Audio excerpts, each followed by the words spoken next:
Le Point Bourse vous est présenté par Bourse Direct.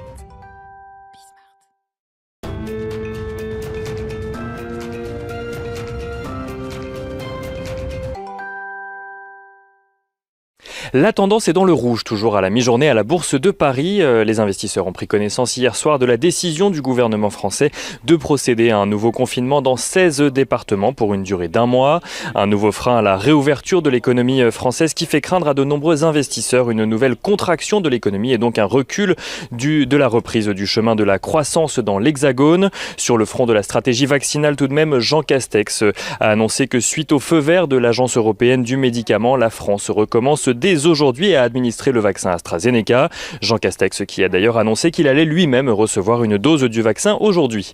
Les investisseurs qui continuent de suivre également les rendements obligataires aux États-Unis, des rendements obligataires qui se détendent légèrement aujourd'hui avec un rendement à 10 ans aux alentours de 1,69% et un taux à 30 ans à 2,43%.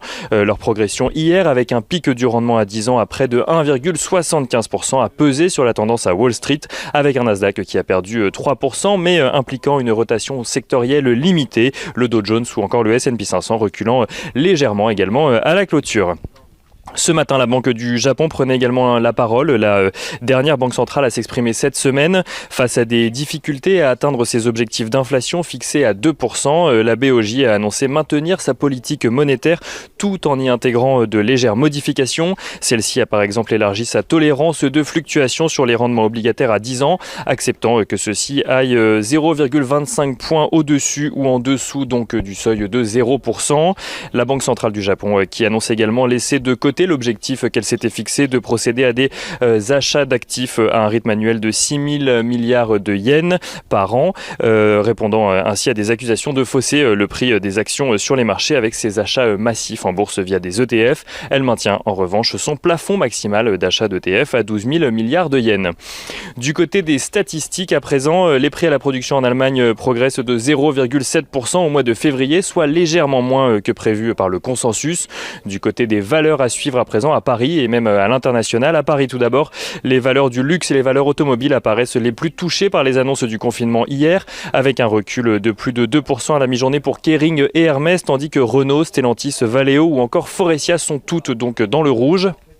À l'inverse, Orange ou Téléperformance, valeurs liées à la technologie et donc pouvant bénéficier de la généralisation du télétravail, s'apprécie à la mi-journée.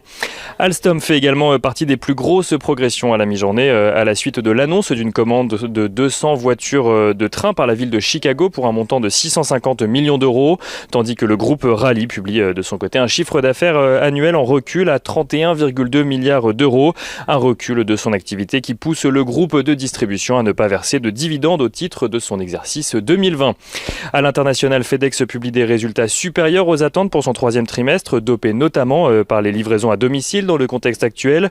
Son bénéfice net ressort à 892 millions de dollars. FedEx qui est d'ailleurs confiant pour la suite de son exercice, estimant que la demande pour ce type de service va rester élevée dans un avenir proche. Et à l'international toujours, on notera que Nike annonce de son côté des ventes en recul de 11% au troisième trimestre en lien avec des perturbations de sa chaîne d'approvisionnement entre l'Asie et les États-Unis. Nike qui annonce également que l'entreprise reprendra bientôt son programme de rachat d'actions.